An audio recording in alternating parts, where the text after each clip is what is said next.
తెలంగాణలో జూబ్లీహిల్స్ ఉప ఎన్నికలో బీఆర్ఎస్ 55%,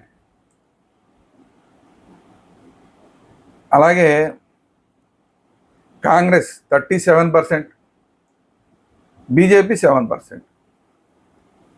ఈ విధమైన ఓటింగ్ జరుగుతుంది అని చెప్పి కేకే సర్వే చెప్పడం ఇప్పుడు మొత్తం అంతా కూడా పెద్ద చర్చనీయాంశమైంది. అంటే కేకే సర్వే అంటే జనరల్గా అంతకుముందు బాగా చెప్పాడు, మొన్న ఎన్నికల్లో ఏపీలో ఎన్నికల్లో కూడా బ్రహ్మాండంగా చెప్పాడు. అతను అన్నది అన్నట్టు జరిగింది. ఎవరు ఊహించన్నట్లాగా అసలు కూటమి ప్రభుత్వం బ్రహ్మాండంగా వస్తుందని చెప్పాడు. అతను చెప్పినట్టే కూటమి వచ్చిందని చెప్పి అప్పట్లో అతనికి మంచి పేరు వచ్చింది. ఆ తర్వాత కూడా 1-2 ఎన్నికల్లో చాలా బాగా చెప్పాడు అతను. 1-2 ఎన్నికలు ఫెయిల్ అయినాయి, అతను చెప్పినవి ఫెయిల్ అయినాయి.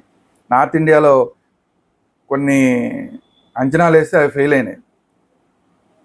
బట్ ఏంటంటే ఇప్పుడు ఇంత తెలుగు రాష్ట్రాల్లో మంచి పట్టు ఉంది కేకేకి అనుకున్న కేకే సర్వే ఇప్పుడు బీఆర్ఎస్ గెలుస్తుంది ఆ స్థానంలో అంటంతో ఇప్పుడు రేవంత్ రెడ్డికి గొంతులో పచ్చివలక్కాయ పడినట్టు అయిపోయింది.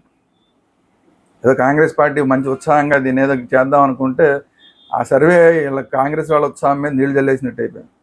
అసలే సెంటిమెంట్ ఉంది అక్కడ ఉన్న లోకల్గా. అంతకుముందున్న అభ్యర్థి బీఆర్ఎస్ అభ్యర్థి, అతను చనిపోయాడు. ఇప్పుడు వాళ్ళ మిస్సెస్ని పెడుతున్నారు అక్కడ.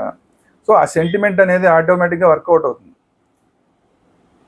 ఆ సెంటిమెంట్ని అధిగమిద్దామని చెప్పి అక్కడెక్కడ జూబ్లీస్లో ముస్లిం ఓట్లు ఎక్కువ ఉన్నాయని చెప్పి అజారుద్దీన్ని సడన్గా తీసుకొచ్చి అతను ఎమ్మెల్సీ చేద్దామని ప్రయత్నం చేసి అది ఏమవుతుందో తెలియని పరిస్థితుల్లో ముందుగా అసలు అతను మంత్రిని కూడా చేసేసి డైరెక్ట్గా ఎమ్మెల్సీ కన్నా ముందు మంత్రిగా కూడా చేసేసి ఆ ఓట్లు ఏదైతే ఉన్నాయో ఎంఐఎం ఓట్లు, ముస్లిం ఓట్లు ఏవైతే ఉన్నాయో వాటన్నింటినీ గంపకొత్తగా మనం వేసేసుకుందాము, మన జేబులో వేసుకుందాం అని చెప్పి కాంగ్రెస్ ఏదైతే ప్లాన్ చేసిందో ఆ ప్లాన్కి పెద్ద దెబ్బ తగిలినట్టు కనబడుతుంది కేకే సర్వే వల్ల. ఎందుకంటే ఎక్కడ 55%, ఎక్కడ 37%.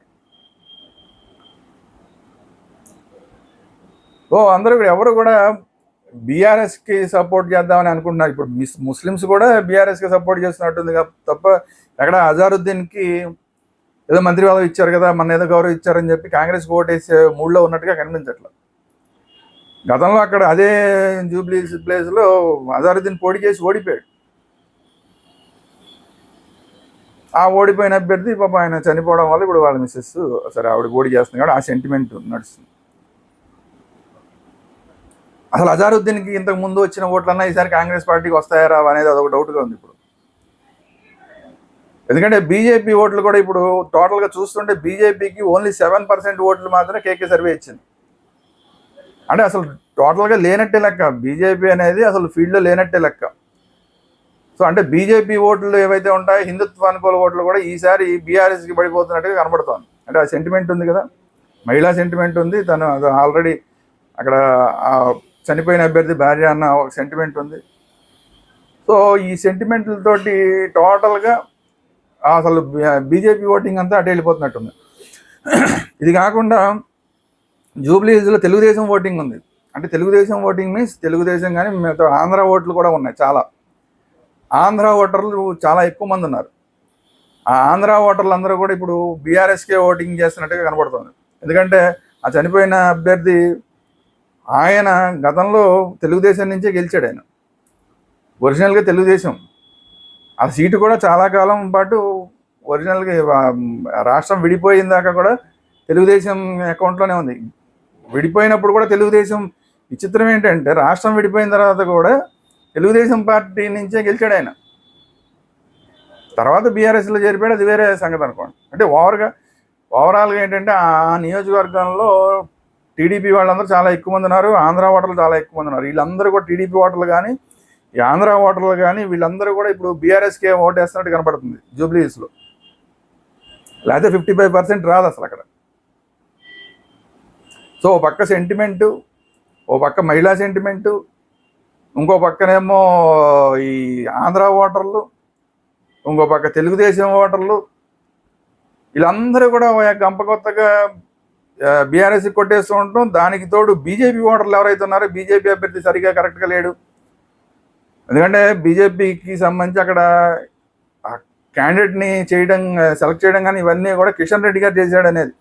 కిషన్ రెడ్డి గారి మీద చాలా వ్యతిరేకత ఉంది. ఆయనే ఎమ్మెల్యేకి గెలవలేకపోయాడు, సరే తర్వాత రకరకాల సమీకరణాల్లో ఎంపీగా గెలిచాడు, కేంద్ర మంత్రిగా అయిపోయాడు, అదంతా వేరే సంగతి. ఆయన మోడీ గారికి బాగా దగ్గరగా ఉంటాడు కాబట్టి ఆయన కేంద్ర మంత్రి కూడా అయిపోయాడు. సరే అది అదృష్టం కలిసి వచ్చింది, అది వేరే విషయం. కానీ బీజేపీలోనే అసలు కిషన్ రెడ్డి అంటే పడని వాళ్ళ సంఖ్య ఎక్కువ ఉంది. అసలు ఇక్కడ రాజాసింగ్ని పక్కన పెట్టేయడంలో కిషన్ రెడ్డి పాత్ర ముఖ్యమైనది, రాజాసింగ్ సస్పెన్షన్లో కిషన్ రెడ్డి పాత్రే ముఖ్యమైనదని చెప్పి హిందువులందరూ నమ్ముతారు. సో అందువల్లనే హిందువులు ఈసారి అసలు రాజాసింగ్ని ఎప్పుడైతే పక్కన పెట్టారో అసలు బీజేపీకి ఓట్ వేయడానికి కూడా ఇష్టపడట్లా. సో ఆ ఓటింగ్ అంతా కూడా ఇప్పుడు బీజేపీ ఓటింగ్ బీఆర్ఎస్కి వెళ్ళిపోతుంది. ఎందుకంటే అది పూర్తిగా కాంగ్రెస్ వ్యతిరేక ఓటు అదంతా కూడా. సో అందువల్ల బీఆర్ఎస్కి వెళ్తుంది. సో తర్వాత ఎటు చూసినా కూడా కాంగ్రెస్ వ్యతిరేక ఓటు మొత్తం అంతా కూడా గంప కొత్తగా వెళ్ళి బీఆర్ఎస్కి పడుతుంది ఈసారి అనేది కేకే సర్వే చెప్తున్నమాట. సో ఈ సర్వేని చూసిన తర్వాత అసలు ముఖ్యమంత్రి పరిస్థితి ఏంటి? ఎందుకంటే రేవంత్ రెడ్డి ఇక్కడ సమస్య ఏంటంటే ఎవరు గెలుస్తారు ఎవరు ఓడతారు, అది యాక్చువల్గా బీఆర్ఎస్ పార్టీ సిట్టింగ్ సీటే. బీఆర్ఎస్ గెలవడం అనేది పెద్ద విషయం కాదు. కానీ ఇంత ఓటింగ్ తోటి గెలవడం, గతంలో గెలిచిన దానికన్నా కూడా ఎక్కువ ఓటింగ్ తోటి ఒకవేళ గెలిస్తే కనుక రేవంత్ రెడ్డికి ఎఫెక్ట్ అంతా పడుతుంది. ఎందుకంటే రేవంత్ రెడ్డికి వ్యతిరేకంగా చాలామంది పనిచేస్తున్నారు. ఆయన ముఖ్యమంత్రిగా ఉన్నా కూడా ముఖ్యమంత్రి అసలు ఏదో చేతకాని ముఖ్యమంత్రి అని ఇప్పటికే చాలా కాలం నుంచి కాంగ్రెస్లో ఉన్న వాళ్ళే విపరీతంగా ప్రచారం చేస్తున్నారు. అది కూడా మంత్రులే ప్రచారం చేస్తున్నారు. ఎందుకంటే కాంగ్రెస్లో ప్రతివాడు నేను ముఖ్యమంత్రి అయిపోదాం అనుకుంటారు. అందరూ ముఖ్యమంత్రులు, అందులో ఆ ప్లేస్లో కూర్చున్నది రేవంత్ రెడ్డి తప్ప మిగతా వాళ్ళందరూ కూడా మేమే ముఖ్యమంత్రిని ఫీల్ అవుతుంటారు అక్కడ. సో రేవంత్ రెడ్డిని ఎప్పుడు తప్పించేసి మనం ఆ ప్లేస్లోకి వెళ్ళిపోదాం అని చెప్పి పీతల గంపలాగా ఎప్పుడు ట్రై చేస్తూనే ఉంటారు ఆ కాంగ్రెస్ వాళ్ళు. ఇట్లాంటి పరిస్థితుల్లో తనే సెలెక్ట్ చేసిన క్యాండిడేట్ ఓడిపోతే కనుక రేవంత్ రెడ్డికి చాలా పెద్ద ఎఫెక్ట్. ఎందుకంటే అక్కడ ఫస్ట్ ముస్లిం అభ్యర్థిని పెట్టాలన్న ప్రపోజల్స్ వచ్చినాయి, ఇంకా రకరకాల ప్రపోజల్స్ వచ్చినాయి. ఆ ప్రపోజల్స్ అన్ని పక్కన పెట్టి తను అనుకున్న క్యాండిడేట్కి ఇప్పించుకోవడంలో సక్సెస్ అయ్యాడు రేవంత్ రెడ్డి. కానీ తీరా అతనికి ఇచ్చిన తర్వాత ఇప్పుడు అతను ఓడిపోతే ఏంటి పరిస్థితి? ఆ ఎఫెక్ట్ ఆ ఓడిపోయిన క్యాండిడేట్ కన్నా కూడా ఈ రేవంత్ రెడ్డి గారికి ఎక్కువ పడుతుంది. అది కూడా కాకుండా ఆ కాంగ్రెస్ క్యాండిడేట్ ఎవరైతే నిలబడిన క్యాండిడేట్ అవుతున్నారో వాళ్ళ ఫాదరు, ఆయనకి రౌడీ షీట్ ఉండి అసలు ముందు పోలీసులు ఆయన్ని కస్టడీలోకి తీసుకోవడం, ఆయన మీద బైండ్ ఓవర్ కేసులు పెట్టడం అనేది జరిగింది. కస్టడీలోకి తీసుకోవడం అంటే అదే బైండ్ ఓవర్ కేసులు పెట్టారు. ఎందుకంటే ఆయన మీద వాళ్ళ ఫాదర్ మీద రౌడీ షీట్ ఉంది, శ్రీశైలం యాదవ్. సో అంటే ఇంకొక దీనికి ఇప్పుడు ఏంటంటే రౌడీ షీటర్ కొడుక్కి ఇది ఇతని మీద కూడా గతంలో అనేకమైన ఆరోపణలు ఉన్నాయి, ఇతను కూడా రౌడీజం చేస్తాడు, ఇప్పుడున్న క్యాండిడేట్ కూడా రౌడీజం చేసే క్యాండిడేట్ అనే ప్రచారం విపరీతంగా ఉంది. ఒక రౌడీజం చేసే క్యాండిడేట్కి ఒక రౌడీ కొడుక్కి మీరు క్యాండిడేట్గా పెట్టుకుంటారా అని చెప్పి అదొక వ్యతిరేకత ఇప్పుడు జనంలో ఉంది. సో యాదవ్ వాళ్ళు తీసుకున్న కాంగ్రెస్ పార్టీ తీసుకున్న నిర్ణయం అది వ్యతిరేకతను తీసుకొచ్చే అవకాశం ఉంది కాంగ్రెస్కి. రేవంత్ రెడ్డి గారి మీద ఉన్న వ్యతిరేకతతో అసలు అక్కడ అసలు ఇప్పుడు మంత్రులందరినీ కూడా ఒక్కొక్క డివిజన్కి ఒక్కొక్కరిని ఇన్ఛార్జీలుగా, ఒకళ్ళిద్దరిని ఇన్ఛార్జీలుగా వేశారు. మంత్రులే పనిచేస్తున్నారు. కానీ వీళ్ళు అసలు ఫుల్ ఫ్లెడ్జెడ్గా పనిచేస్తారా, మనసు పెట్టి పనిచేస్తారా లేదా? ఎందుకంటే ఇది గెలిస్తే రేవంత్ రెడ్డికి ఇన్ఫ్లుయెన్స్ పెరుగుతుంది ఢిల్లీ స్థాయిలో. ఇంకొక ఈ 5 ఏళ్ళు కూడా అసలు రేవంత్ రెడ్డిని ముట్టుకోవడానికి కూడా అవకాశం ఉండదు ఈ ఉప ఎన్నిక కనుక గెలిస్తే. ఎందుకంటే బీఆర్ఎస్ సిట్టింగ్ సీట్లో కాంగ్రెస్ అభ్యర్థి కనుక గెలిస్తే రేవంత్ రెడ్డి ముఖ్యమంత్రిగా ఇక అసలు చరిష్మా పెరిగిపోతుంది ఒకేసారి. అప్పుడు ఇంకో 5 ఏళ్ళ దాకా అసలు రేవంత్ రెడ్డిని టచ్ చేసే పరిస్థితి కూడా ఎవరికి ఉండదు. సో ఆ పరిస్థితి రానిస్తారా? ఎందుకంటే వీళ్ళు కాంగ్రెస్ వాళ్ళు తెలుసు కదా, పీతల గంప ఒకడొకడు పీకేసుకుంటూ ఉంటారు పైకి వెళ్లకుండా. సో ఇప్పుడు రేవంత్ రెడ్డిని కిందకి లాక్కు రావడానికి, రేవంత్ రెడ్డికి చెడ్డ పేరు తీసుకురావడానికి వీళ్ళే ఓడించే కార్యక్రమం చేస్తారా? ఆ మంత్రులుగా ఇన్ఛార్జీలుగా ఉన్న మంత్రులు, డివిజన్లకు ఇన్ఛార్జీలుగా ఉన్న మంత్రులు కానీ, కాంగ్రెస్ నాయకులు కానీ అసలు పూర్తిగా సహకరించరా? అదొక డౌటు.